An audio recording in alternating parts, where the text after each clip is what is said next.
Hello and welcome to Fully Charged. My name is Robert Llewellyn. This is a series about the future of energy and transport, electric cars, all kinds of cool stuff like this. And today I've just come along to see this normal town, just another town in Dubai, in the United Arab Emirates. And I don't know, it's very nice. It's very quiet, as you can tell. Not a lot of traffic. In fact, none. In fact, it's amazing. This is the sustainable city.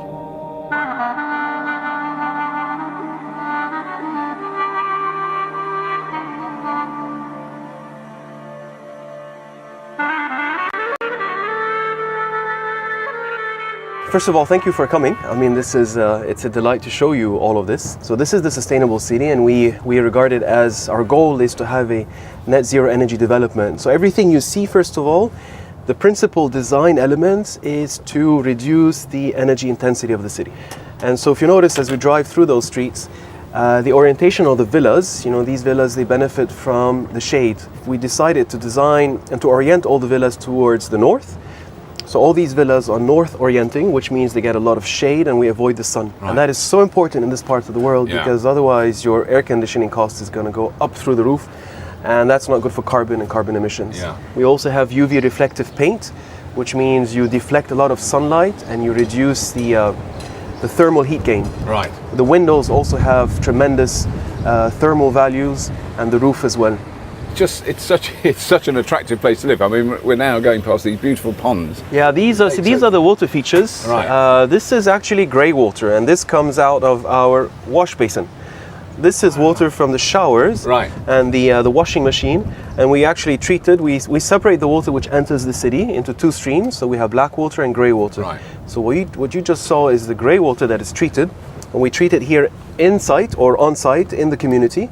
And you will see that in a bit. And then we pump it up through that stream, and we have these storage ponds. And all along this farm, we're now driving through the farm, which runs the length of the city. Yeah. We tap into the grey water system to irrigate the landscape. And we also use the grey water to keep these pads, if you can see those streaks, those streak marks, those pads, we keep them moist with treated grey water, and those are pads that we utilize to cool the biodomes. Right. So they actually provide fresh air into the biodomes, and we're going to enter one of those and see what's inside. Wow.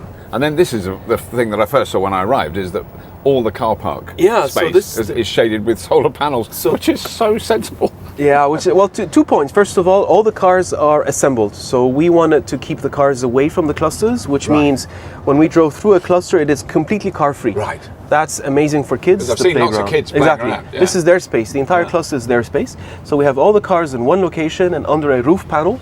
And so we have in the city, we actually have 10 megawatt peak installed. Let me put that into perspective. Wow. That's 40,000 panels, PV panels. So far we've installed 26,000. And of those 10 megawatt, 3 megawatt come from the parking areas. Wow. So that's a lot of electricity. Yes. So we can produce 10 megawatt hour of electrical energy, solar energy per day. Wow. And this feeds into the grid. Yeah. This feeds into the grid because we are grid connected. And then we tap from the grid, we take it back to supply energy in different sections of the city. Right. All the services, the cooling pads, the farm, the street lights, the water features, all of that is actually utilizing electricity from the car parks. Right, yeah. So there is one community pool, and this has always been a contentious point about sustainability, but we've designed in such a way, first of all, this is a closed system, so the water is filtered, and we just top it up, replenish it because of evaporation during the summer, and we have a very environmentally friendly treatment system as well installed. But it's also clearly very popular. There's always a lot of kids in it. Yeah. I mean, living in Dubai without a pool, at least one pool is a bit difficult. It's become expected. Because it's such beautiful weather here today when we're in January.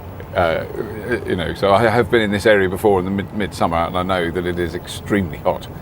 So it can get, exactly. So now the weather is beautiful. We're at 25 degrees Celsius. If you come back in 4 months, it's going to be 45. Yes. So then the story is different. Yeah. So the water that you see here, this water is streaming down. This is grey water, treated, and we have a little bit of slope. So we utilize the slope to have that movement of and water. Is it cleaned as it's? So it's treated. It is, first of all, it is treated, and then we improve the treatment. If you notice these these grass. Yeah. This is papyrus. Right. That's Wow, what they is had in it? Egypt, Wow. right, to make paper, for example. And those are called biofilters. So we planted those, and they're actually soaked Right. down in the water, and they biofilter the water as Right. well, because there's a lot of nutrient uptake. Yeah. So they improve the water quality even more. The trees that you see now, the landscape here is only 2 years old. So what you see is only 2 years old. So we've tried to balance between the amenity and the utility value of a landscape. Right. We don't just want beautiful trees and landscapes and shrubs. We also want to have trees that are going to bring something back to us. So the date palms, these we pollinate in the spring, and then we're going to harvest. We harvest the dates in August. And then the trees scattered along the farm, we have avocado, papaya, pomegranates, mulberry, fig trees. So those are spread, and they will benefit from the shade of the palm trees. And all of that is actually irrigated with treated sewage effluent. So these pipes that you're going to see everywhere, Right. this is actually treated sewage effluent. Right. Wow. And so right here on our left now, what you're going to see are the buggies, is the grey water treatment plant. So it's underground, and it's just next to the villas, so Yeah. people are not offended by it. No odors whatsoever. That's the water that we treat. Lovely plants. I can't smell anything else. Yeah. That's the water that we treat, and then we store it in the lake, and then we pump it up, and then it trickles down again, and we tap from the lake for irrigation purposes. Right. We have recycling stations spread Everywhere, throughout yeah. the city. So we have a ratio. We actually have 9 of these for every 90 villas. So this is the farming that we try to have for the cooler climate. So Right. for about 6 months of the year, we can grow food outside. And this is actually managed by the community, by residents. Right. And some of that furniture that you see scattered, these benches, the picnic tables, Yeah. and this giant Yes, table the or giant chair, yeah. this is made of construction waste. This Right. is all construction waste from phase 1. Wood pallets and and the plant boxes and everything like that. Oh, exactly, great, that's and the brilliant. planters. So this area is really at the entrance of the city, and as part of the master plan, this is the mixed-use area, which is open to the public. And so here we have 15,000 square meters of space, of rental space, and this is only for rent. Right. And the idea behind it is that this is going to generate rental revenue, and a portion of the rental revenue is going to pay all the service fees and the maintenance fees in the city. So we have promised all the residents in the community that they will pay 0 service fees and 0 maintenance fees. Wow. Hang on a minute. Let me get my head around that. So you move into the city, Yeah. whether you're a tenant or a homeowner, a villa owner. So you can buy one of the You can villas buy, outright. this is called freehold in Right, Dubai. So right, you yeah. you can buy property or you can rent, Yeah. right? In both options, in both cases, you will not incur service fees or maintenance fees. It's 0. Wow. So when you look at concierge service or sweeping the streets or sweeping the panels, or we actually dry clean the panels, the solar panels, all the landscaping, the water features, the grey water treatment, the security outside, the mosque, etc. All of that is provided for free. I mean, Right. for free meaning it is offset by revenues that come from this plaza. And this is related to ensuring that there is also economic sustainability and social sustainability. It is not only about the energy features and the water features. The economic dimension also has to make sense. And I mean, has the general sort of public response to what you've done here been? Well, it's been tremendous. I mean, it's been tremendous. Some people there was a lot of skepticism, right? If we go back 4 or 5 years when the planning started, most people kind of just brushed us aside. Right. Even bankers and I mean, there was little interest. We did draw attention, but I don't think many people believed in this concept and the design. That was post-financial crisis, global financial crisis.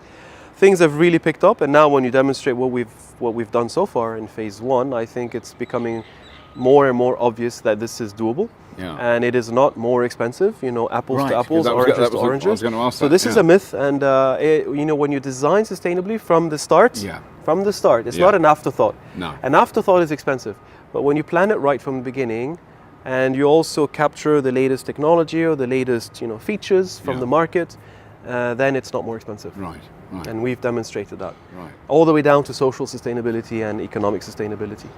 We've brought down, just to talk about carbon, on average in the world, each one of us, from UK to Dubai to Lebanon to Australia, Yeah. we emit on average 7 metric tons of carbon dioxide per person per year. Here, we did our estimates because we're doing a greenhouse gas inventory of the city, and we are at approximately 3.1 metric tons per person per year. Right.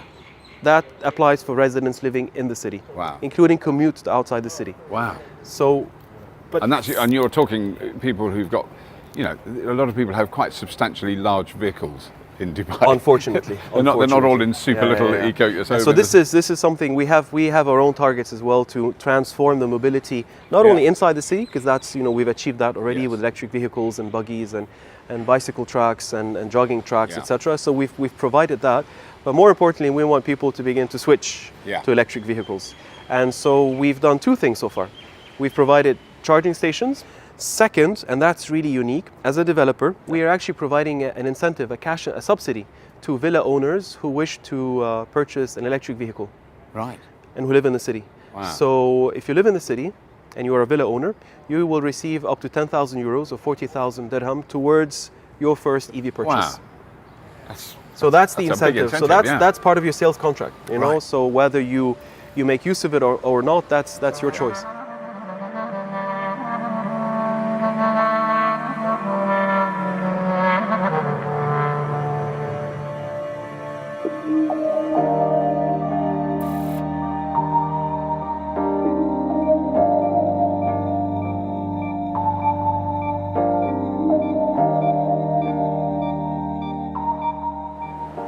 This is amazing. Yeah, so we have 11 of those. Right. And this is our, you know, attempt to grow food. We started with herbs. We now have we spent most of last year, 2016, experimenting with different herbs and different temperatures, and so we've now selected 40 herbs.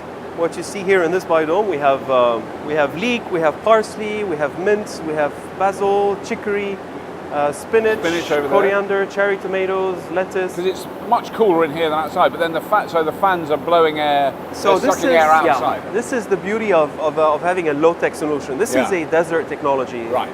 This has existed for more than 40 years in farms all across the Arabian Desert. Right. And the system is very simple. We actually we call it fans and pads. Right. Fan and pads. So we have 4 fans blowing air out. Then you have a negative pressure inside. So passively, air is going to flow in. Through those. It's going to flow in. Right. Now because you're blowing air out. Yeah. These are called pads. It's like cardboard, corrugated cardboard. Right. And then we wet them. We moist them all the time with treated grey water. So if you see them, you have these streaks of water. You can just see some drips coming down. Exactly. And if you stand in front of it, it's like an air conditioning system. Wow. So the temperature is going to drop from 45 to about 30. But the other thing is, if you were doing this 10 years ago, you would be, you know, burning some form of fossil fuels in order to run the motors that drive the fans. But all this electricity is all coming from solar. So this is coming from the car parks that we saw. Yeah. That's what we call the solar farm. And these are just motors. It doesn't take a lot of power. Very simple. It's very simple technology. Yeah. Just motors. Yeah. So there's no air conditioning system. Right.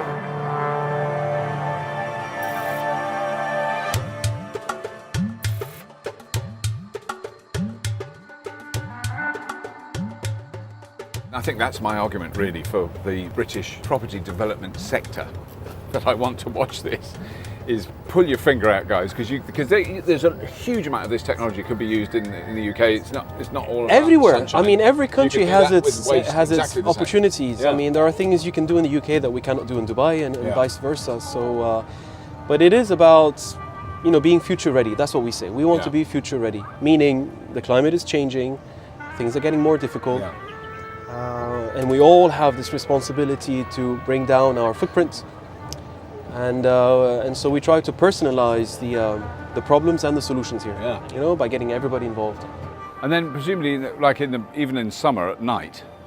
Actually, well, it gets colder at night than you expect, doesn't it? Yeah. So, but I mean, you could have a meal up here in the early evening when it wasn't quite so. Well, we can hot. use this space. You can use this space for about 8 months.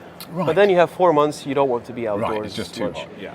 That would be mid-June through mid-September. Right. It's you know, upper mid-40s, lower to mid-40s, and then it's humid as well towards the end of the summer. But otherwise, you know, 8 months. And so if you notice, a feature we have here is that, you know, we tend to associate panels, solar panels, with this, you know, put it over the garage. I don't want to see it. It's not. It's unsightly.